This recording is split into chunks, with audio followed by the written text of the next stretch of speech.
keterangan kepada penyidik, Dr. Rismon Hasiholaun Sianipar meminta kepada pelapor saudara Joko Widodo melalui penyidik agar tidak mencabut laporannya, agar kasus ini benar-benar sampai pengadilan. Kami yang terlalu awal, biasanya kami molor, mohon maaf. Hari ini kita ada dua agenda. Yang pertama, pemeriksaan lanjutan terhadap Dr. Rismon Hasiholaun Sianipar. Ini adalah kali ketiga di tingkat penyidikan. Sebelumnya sudah ada sekitar 8 video yang ditanyakan berkaitan dengan kasus ijazah palsu saudara Joko Widodo. Dan masih tersisa kira-kira 3 video yang transkripnya sudah dibuat oleh penyidik dan tinggal dipertanyakan tentang isi video-video tersebut kepada Dr. Rismon Hasiholaun Sianipar. Yang belum itu adalah berkaitan dengan kegiatan saat ke Sulu tanggal 15 dan 16 April 2025 yang lalu.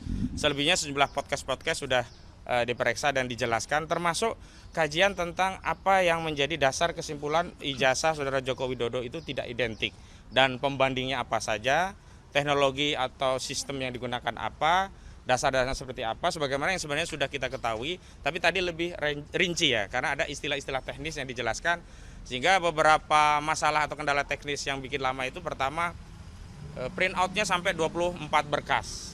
Yang kedua, setiap halaman harus ditandatangani.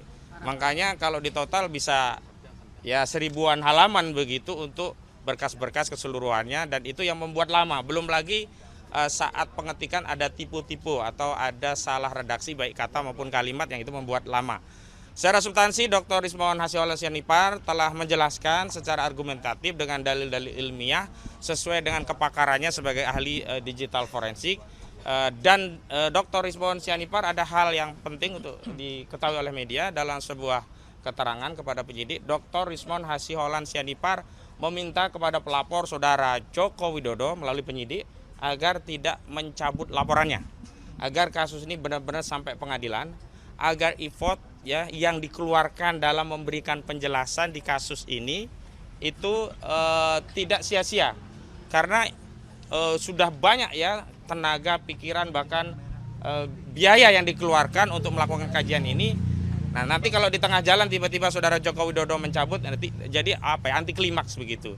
Yang kedua, kami juga dari tim advokasi mengimbau pada Kejaksaan Agung ya, karena ini kaitannya ada dengan kasus ijazah saudara Joko Widodo, karena sebelumnya para pendukung saudara Joko Widodo yang hadir di dalam diskusi media selalu mengatakan klien kami ya Rismon Hasiholaun, Roy Suryo dan yang lainnya pasti tersangka, pasti masuk penjara, pasti terpidana.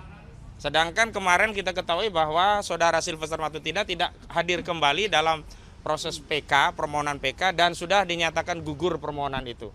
Jadi saya meminta kepada Kejaksaan Agung Republik Indonesia, termasuk lebih khusus kepada Kepala Kejaksaan Negeri Jakarta Selatan, agar jaksa selaku penuntut sekaligus eksekutor putusan mengeksekusi saudara Sylvester Matutina.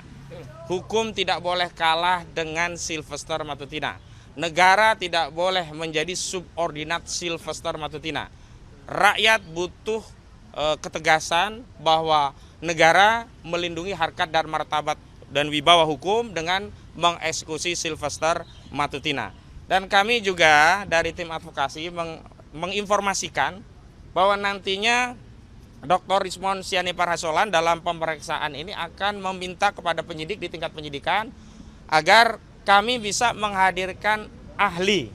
Kalau kemarin dari klien kami, Pak Abraham Samad, telah mengajukan 2 ahli di bidang jurnalistik. Yang pertama sudah diperiksa, yakni saudara Lukas Luarso, yang beliau pernah menjadi ketua Aliansi Jurnalis Independen dan juga pernah menjadi anggota Dewan Pers. Dan Jumat besok ada pemeriksaan terhadap Pak Bambang Harimurti, pernah menjadi pimpinan redaksi majalah Tempo dan juga pernah ada di Dewan Pers. Nah, hari ini nanti di ujung pemeriksaan Rismon Hasiholaun Sianipar akan meminta kepada penyidik untuk menghadirkan setidaknya 3 ahli. Pertama, ahli ITE, karena ada pasal-pasal ITE yang dikenakan kepada klien kami seperti pasal 35, 32, 28 ayat 2. Itu semua pasal ITE, dan kami juga akan menghadirkan ahli ITE untuk menjelaskan bagaimana distribusi elektronik dan pertanggungjawaban secara elektronik di dalam data-data digital. Yang kedua, karena pasalnya ada pencemaran dan fitnah, juga ujaran kebencian dan permusuhan, nanti ada faktor bahasa yang harus dijelaskan oleh ahli. Karena itu kami nanti akan meminta agar melalui penyidik di penyidikan ini diperiksa ahli kami, ahli bahasa. Bahkan kami sudah mempersiapkan spesifik ahli bahasa linguistik forensik. Jadi lebih spesifik.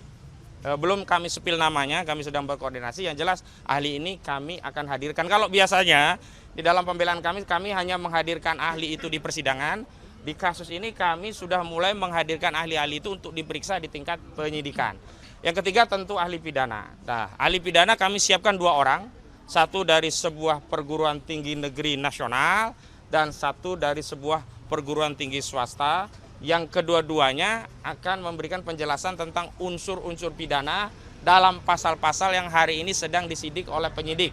Baik pasal 310 KUHP tentang pencemaran, pasal 311 KUHP tentang fitnah, pasal 27A Undang-Undang ITE tentang menyerang kehormatan melalui sarana ITE, termasuk pasal-pasal yang unsurnya ada dalam pasal 28 ayat 2 junto 45A ayat 2 Undang-Undang ITE, termasuk juga delik penghasutan yang dilaporkan, yakni pasal 160 KUHP.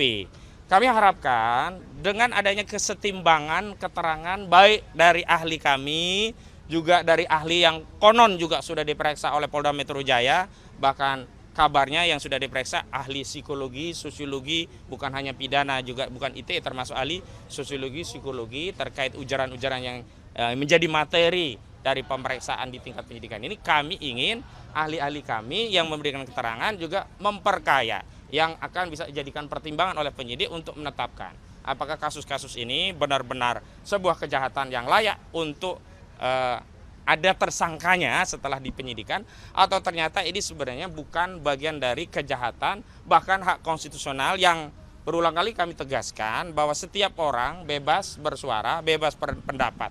Bahkan kendati ketika pendapat itu keliru, pendapat itu salah, tetap saja tidak bisa menjadi kejahatan.